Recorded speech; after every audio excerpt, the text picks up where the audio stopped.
Hi, I'm Marty Nemko. In today's installment in this series on practical advice for super smart people, I want to talk about money, earning it, uh, investing it, and charity. In terms of earning it, people who are very smart have the option of pursuing big money, so they often will go into investment banking or management consulting or bond trading or becoming a lawyer or a doctor, all of which I believe are overrated. The all but the doctor seems to be perhaps easily understandable because it's all about just moving money, usually between one rich person and another, or one rich company and another. Whereas doctor seems like it's benevolent, and yet having a fair amount of experience in that sphere. Uh, I teach in the medical school at UCSF and know many doctors, and maybe the largest number of my career counseling clients, along with lawyers or doctors. So the days of the old Marcus Welby, if you're old enough to remember that, are long gone. It's a highly problemed career from the beginning, where, as always, the undergraduate major has got to be filled with pretty hard courses that in the end you don't use very much of in medical practice, like organic chemistry and physics and calculus. Um, and then medical school is extraordinarily expensive. It's become unbelievably expensive. The sticker price at UCSF, where I teach, is over for 4 years is over $300,000, and the shortages are in challenging to serve areas. High patient noncompliance, low patient payment, low Medicare reimbursement, and tremendous amount of paperwork.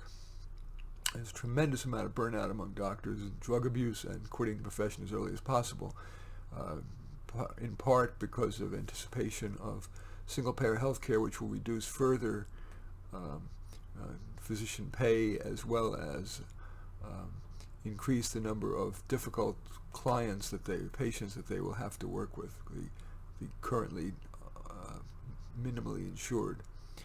Um, I think that the wise money for the smart, that's probably the wrong word, not wise money, wiser options for the very smart are to give up some of the money and some of the prestige of those aforementioned careers in favor of careers that have maximum potential impact. And that can be defined very differently. There are some people who consider maximum impact likely to accrue by working at a startup that's going to create some corona vaccine, or some cool educational game, or war simulator, or whatever. It's for some people that's working for a nonprofit or the government. Um, but try to focus on the impact. I'm sure you've heard it ad nauseum. After a pretty bare minimum middle class living, additional income is unlikely to make you happier whether you drive a new Mercedes, which actually breaks down more than an old Toyota would, or that old Toyota. Is not going to improve your lifestyle. Living in 3,000 square feet in a Tony neighborhood versus 1,500 square feet in an okay neighborhood isn't going to change your lifestyle much, but the cost of those items forces you into careers that sometimes pay so well merely because they're not that intrinsically rewarding or societally beneficial. So my first and most foundational recommendation for very smart people regarding money is to focus on impact rather than money and prestige. Now I want to talk just a bit about investing. It's very tempting for smart people to think that their brain power can beat the market. But as my financial hero, John Bogle, who founded Vanguard, continually points out the research that 85% of stock pickers, even professional stock pickers, who say run actively managed mutual funds, do worse than the unmanaged averages, and most day traders lose big time, like 99% of day traders lose, not to mention the stress, not to mention that their work is having no impact at all. So I am absolutely convinced that the smartest way to invest your more risk-oriented part of your portfolio is in an index fund. My very favorite is Vanguard Growth Index Fund, Index Growth Fund, VIG look it up. Vanguard Index Growth Fund or Growth Index Fund, Admiral shares, so the fees are a little lower. That is great because it invests in the S&P 500. That's 500 different companies, the biggest companies. The biggest companies tend to get the best people, and it's overweighted by the companies. In those 500, they're not weighted by the capitalization, that is how big the company is, but rather it's weighted by how much they've grown in the last 2 years. And growth tends to continue in the same direction rather than go cyclical. As Warren Buffett famously said, never try to catch a falling knife. So I'd rather invest in the big companies that which tend to attract the best and brightest, and also have the lobbying power to get legislation working their way, as well as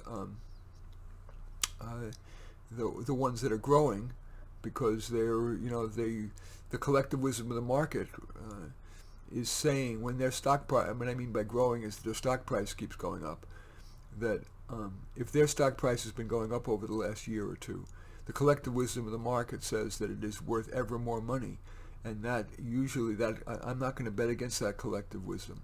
So I like that diversification, and the beauty of Vanguard Growth Index Fund is that its annual fee for all that diversification and calculation of the growth companies is 1/20th, maybe less than 1/10 of 1%. There's one, I think there's another one. The symbol is VUG. Please check it out. That's also similar. It's a similar kind of fund, or maybe it's the same thing but an ETF. I'm not sure. But anyway, either of those, if you put a gun to my head and said that's the best investment for the riskiest part of your portfolio.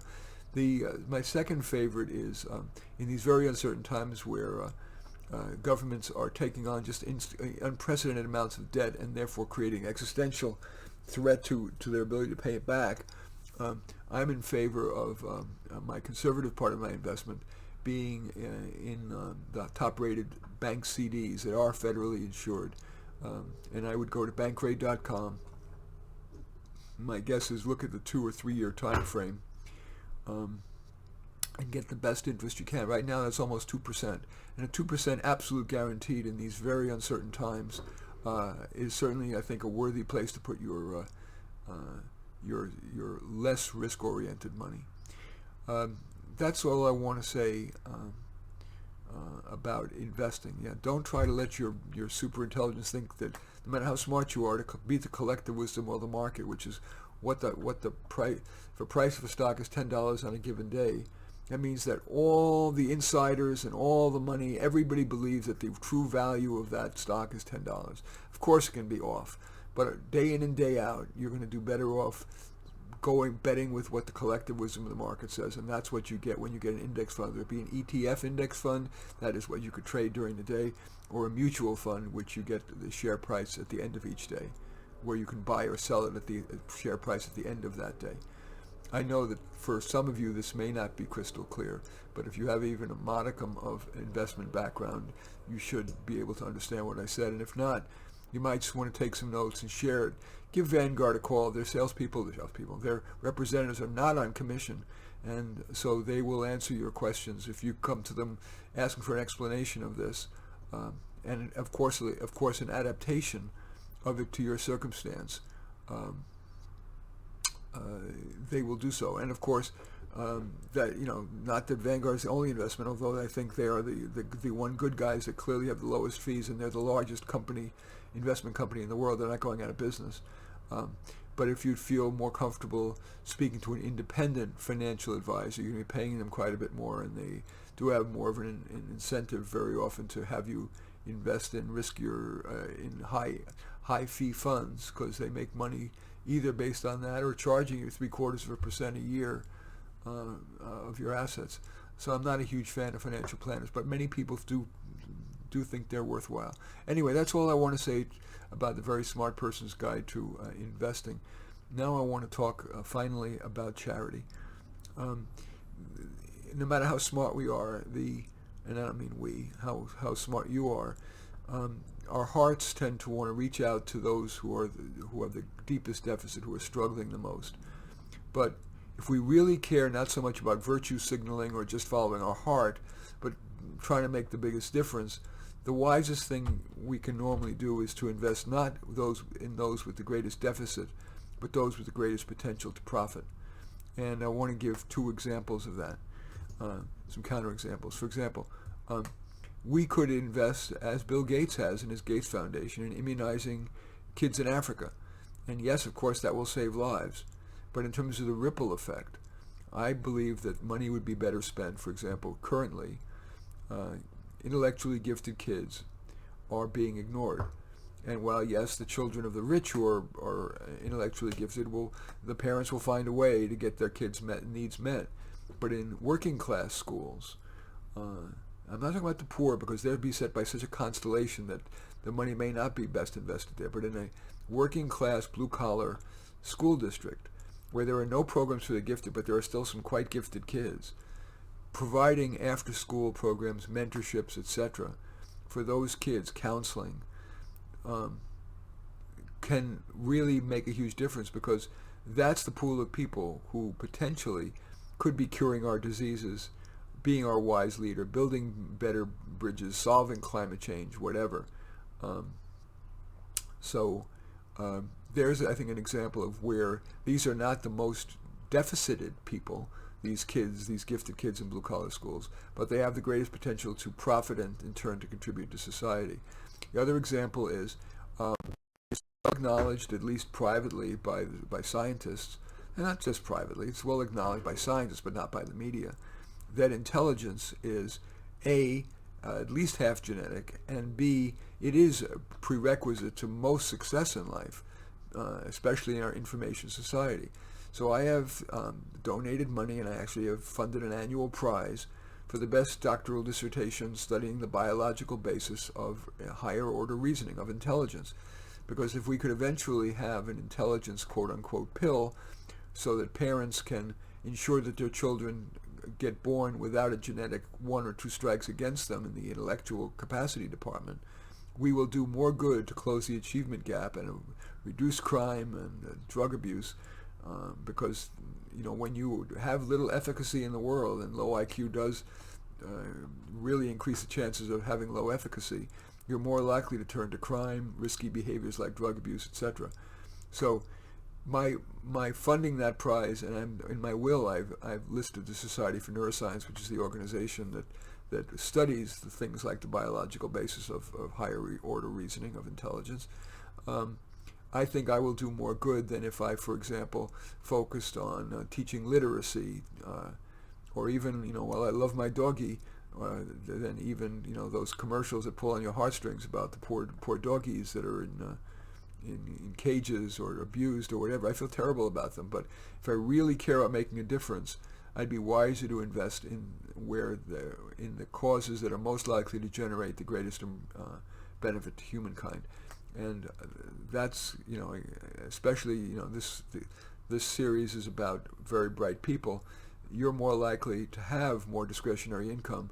So being wise and being smart and clear-eyed and using your brain as much or more than your heart in deciding where to give your charitable donations may be very wise indeed. In any event, that's what I wanted to say. To summarize again, in terms of earning, try to forego, if there is a choice between big money and impact, try to go for the impact, because earning, the change in lifestyle that accrues from more than just a basic middle class lifestyle is small, and yet you're spending much of your day with little impact and perhaps more unhappy. In investing, don't be tempted to use that good intelligence of yours to think that you're smarter than the collective wisdom of the market. It's normally wisest to invest in an index fund, which merely tries to replicate the market. My favorite being Vanguard Growth Index Fund. And third, in terms of charity, while it's tempting to lead with your heart and help those, the quote, least among us, those with the greatest deficit, in my judgment, if you really care about making the biggest difference in the world, you're going to invest in the charities that have that focus on people with the greatest potential to profit and contribute to society, not those with the greatest deficit. In any event, I thank you for watching. I'm Marty Nemko. I welcome your thumbs up and accept your thumbs down. I always look forward to your comments. I especially like it if you hit the share button below and share on your social media so that my efforts have broader impact. And I'm flattered if you choose to subscribe to my channel. In any event, I do thank you for watching. I am Marty Nemko.